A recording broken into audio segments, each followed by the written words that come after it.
Welcome to Chatting with Entrepreneurs.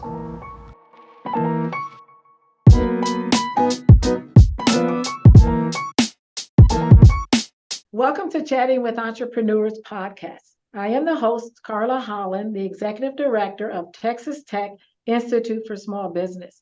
The Institute for Small Business has 4 federal and state-funded programs that provide free and low-cost services to small businesses in Northwest Texas. One of the programs is our Small Business Development Center. We also have our Apex Accelerator program. We have our TMAC, and our final program is our Rural Business Development Opportunity Program. Today, we are chatting with Paige and George Nestor, owners of Creek House Honey Farm, located in Cannon, Texas. Welcome, Paige. Thank you. And thank you for taking the time out of your schedule and for sharing your entrepreneurial journey. So, Paige, tell me about yourself and how you got started with Creek House Honey Farm and your products. This all started as a hobby. I was a teacher for 20 years. I taught art to junior high kids. I have 3 of my own personal kids and a husband. So at the time we were super busy. But I talked my husband into getting a couple of beehives. And so it just all started from that point in 2011. He told me, no, I couldn't get any, but we got 2. So that's how we started. We fell in love with bees. And because I'm an art teacher, I feel like my creativity and all of that was pushed into skincare making. We started small, selling behind our house and at farmers markets. During the summers when I was off, and on the weekends, I had my kids help me, and it just kind of started at that point. That's awesome. Is this your first business, or have you had entrepreneurial ventures before? I've had a couple. Because I was an artist, I did mural work. I did that for families or dentists or doctors. I did some offices. We also had a face painting business that we did every year. I talked my husband into helping me with that. When you have 3 kids and you're a teacher, usually your income has to be supplemented somehow. And so those were my creative avenues to help with my family, monetarily, but also my sanity, in a way. When you were doing face painting and there was a line, was there 2 people in line for your husband and 89 people in line for you? He's in the background. He's like, yes. I taught him how. He was not an artist, but I taught him how to do it, because there's tricks to everything, I feel like. But a friend and I and George, there were 3 of us that would face paint every year at the Tri-State Fair. That sounds like fun. But yeah, now you went from face painting and murals to bees. Yes. Okay. How long have you been in business, Paige? So the business itself, I don't remember exactly when we did all the paperwork, but like I said, we started selling out of the shop behind my house first in the farmers markets in the very beginning. And what we learned is that selling honey doesn't fall under the Cottage Act law like some people think about jellies and breads and things like that at the farmers market. At that time, you actually had to have a commercial kitchen if you went over a certain poundage to sell a year. And so we were close to that mark. So George and I just talked about maybe me quitting my teaching job and trying to do this full time. So that's when we approached the Canyon Economic Development Corporation, and then the WTSBDC helped us to then put together a business plan, because we were not business people. We didn't know how to do all that, but through that we were just helped immensely. Now, how did you determine that there was a need for natural honey product? We started out with a list, like a family and friends that would call and say they wanted honey, and it just kind of built from there. And then I was like, okay, there's a need for this in our community. Like, we don't have a honey farm. There's not one close. Why is that? What's going on? So we did a lot of research. We quickly found out we live in the desert. We don't live in a very flora populated place that gets a lot of rain, and there were reasons. So, I mean, through keeping bees as a hobby and trying to figure out, farmers can't move their land to get more rain on it, but we could move our bees to get more nectar. as to where the rain Oh. was falling. So So after you decided I'm going to make it work, and as you were expanding, how did you finance your venture? the Canyon Economic Development gave us, I think it was $27,000 into that first build. My dad is a builder. I'm lucky in that aspect because he helped us. We put it initially, the first building is a pole barn. So we figured out how to kind of cut costs. And then he being the guy that he is, was like, if it doesn't work out, then we can rent it out. Or, we always had a plan B. I would always tell people, if they're interested in being an entrepreneur, that you need to find a plan B, or you need to be working 3 jobs to support your dream, to figure it out, because that's kind of what we did. Now, you said you used the West Texas Small Business Development Center. Who was your business advisor? Gina Woodward. Hmm. I love Gina. She is one of our best. Do you still work with her today? Yes, I do. In fact, we're working with her. Well, we worked with her to get a Go Texan grant. We just received about a $40,000 Go Texan grant she helped us with. And we're still working with her on that. And then and some other things that we're hoping to, maybe do some federal stuff too. But Awesome, awesome. Now, how long have you been working with Gina? from the very beginning, since 2017, I guess, the CEDC in Canyon had us, suggested that we go talk to Gina. And so from the very beginning, she's been there. So for 5 years, I wanted people to walk away and understand there is no limit. Because when people hear that there are free services, they immediately think, first of all, it's not any good because free means low quality. And then the other thing, when they realize it is very good and that the Small Business Development Center consultants are experts in their field, and Gina has been with the SBDC for, I think, like 15 years. But then they may think there's a time limit, like, oh, she's only going to give me a month or 30 hours. So I am excited that over these 5 years that she has been a resource for you. And I'm excited to hear that you have other plans. Yeah. When you think back to the beginning of starting your business, what's one thing you wish someone would have told you prior to starting your business? Maybe to take some sort of business class or take some sort of marketing where you would understand the workings of it just a little better. And WT, they offered those through the Enterprise Challenge. I was one of those people. So I went to that first initial meeting for that, and their requirements were different than what I was doing. But I wish I would have just stuck it out and done those classes with them. But basically, that's what I did with Gina. I went through, she helped us do our business plan. She helped us see kind of, what our end goals were for the year and stuff that I had never even imagined in my head. She did for us. And we could not have done it without the SBDC, period. Oh. When you think back also to starting your business, how did you know you were a business owner? I think by being a teacher, that helped me manage.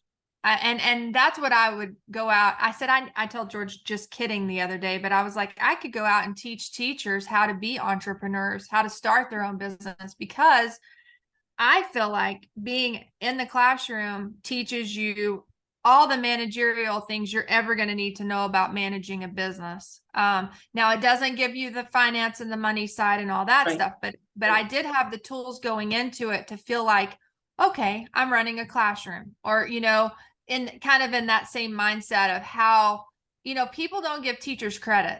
They just don't. I agree. And they should, because teachers go in and they're able to deal with not just like I come into my business and I'm dealing with my employees, but when you're teaching, you're dealing with your employees, your students, and their parents. Oh yeah, I forgot about them. You have, and the other teachers that may like those students or not like those students, and the principal you're dealing with a lot of people. And, when you're required to do 1,000 things, you learn all really quickly. And I feel like it's the same in the business world. and it's just that leap of faith, basically, too, just believing in yourself, but also having a product that people want or need. From the very beginning, I had a friend, her name is Shelly Black, and she is a occupational therapist. So she does wound care. So at the very beginning, she's like, I've heard great things about honey and its healing powers. And, we just would talk about it. And then, so from extracting honey, you get beeswax. And from beeswax, you can make lip balm or, other products with it. I'd never really had a beeswax lotion or soap. So I just played with those. Like, they do require wax and emollients, but I just started like playing with the chemistry side of it and trying to figure out, okay, if I'm going to have this bee business, how can every single product be bee related? And so I started making, soap and lip balm and lotion, and then I would give it to my teacher friends to try out. And I'm not kidding, like they helped me from the beginning, but this one teacher, she'd had neck surgery. And so she just took some lotion I'd made, but she'd had the same surgery on the back of her neck, the same surgeon, same procedure, just on 2 different parts of her neck. Okay. And you can hardly see this scar at all that she put the lotion on. And on the back, it's pretty profound. But so I got pictures from that. I was like, there's something to this. Like, let's just keep going. And so we really developed a healing skincare line. We deal with eczema through rosacea, psoriasis, all kinds of stuff. That is so awesome. Now we've gone from honey to skincare. Now we're into wine. So how did you make that leap? So my husband was a beer connoisseur. So he brewed beer at home.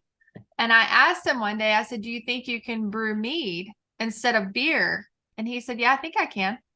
I said, well, I think if we're smart, we're such in a great place and a great location, we're kind of also a destination, not just a, skincare honey company. I think we could have people come out, sit on the porch, drink a glass of mead. If you had to tell me your market of who purchases your products, is it just your local community? How far is that? So who's your market? So in the beginning it was, but now the skincare, we've gone to a wholesale market. We sell to around 100 stores, retail stores. Awesome. And that's why we're building a production facility so that we can try to push that number up to, I would say, 2 to 250. We just got our first international store in France. Congratulations. So I know that's cool, huh? I think we're in about 18 states at this point. So we're trying to broaden that market, not so much where we lose the integrity of the product, because I want to always make sure that, it's going to work. And then we have a very big online presence too. So on average, we receive about 4 to 5 orders a day online. And that just kind of increases, as Christmas gets around the corner. Oh yeah, that's true. So our tourism and our winery and our restaurant is mainly, March through October, and then it kind of flip-flops and retail, kind of takes over during Christmas. Now, if people were interested in your product and wanted to purchase, where would they go to purchase? Because everybody doesn't live in Northwest Texas, which is the best place to live, but nobody asked me. Yeah. creekhousehoneyfarm.com. You've mentioned your husband a couple times. So I want to say you're a family-owned business. How do you separate work from personal, or does work impact your personal? Can you fire your husband? Just kidding. I wanted to quit. He's in the background. He said, I've wanted to quit several times. I don't know. I think you just have to love it that much. You just love through it. Just knowing, how to take breaks and he has his own commitments that he does here that I don't do. And same for me. So we really kind of work together, but separate. It's like we're orbiting each other, if that makes sense. Now, do you feel that your business would be different if your partner wasn't your husband? I couldn't have done it. Good answer. I don't George, did you hear that? It's tough. At first, I had to tell her, I'm not your employee, I'm your partner. And so that's tough to go from a married couple to a partners in business. So sometimes that line gets blurred. It does. But I mean, in the end, I mean, we live and breathe it. We're married to it. And It's you're great. happy, right? Yeah, absolutely. Awesome, awesome.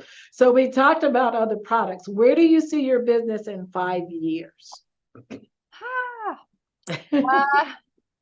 I mean, I would hope we would reach our end goal, especially for getting these other grants, because we just received a grant from our Canyon Economic Development and the WT Enterprise Center, or the SBDC, helped with that one. So my end goal would be that we do reach our 250 wholesale accounts. That's an end goal. And that we can just continue our online sales stream revenue. My goal is really, like today it's raining here. It doesn't ever rain hardly, but if we have to close because of weather or something like that, then I want to be able to be generating revenue still through other avenues. I think you have given me and those who review the podcast a lot of good tips, because what I heard you say is, first of all, you have to have a goal. So when it started out as a hobby and you wanted to transition it into a business, you were like, hey, we need to definitely make enough money to offset the loss for you not being a teacher.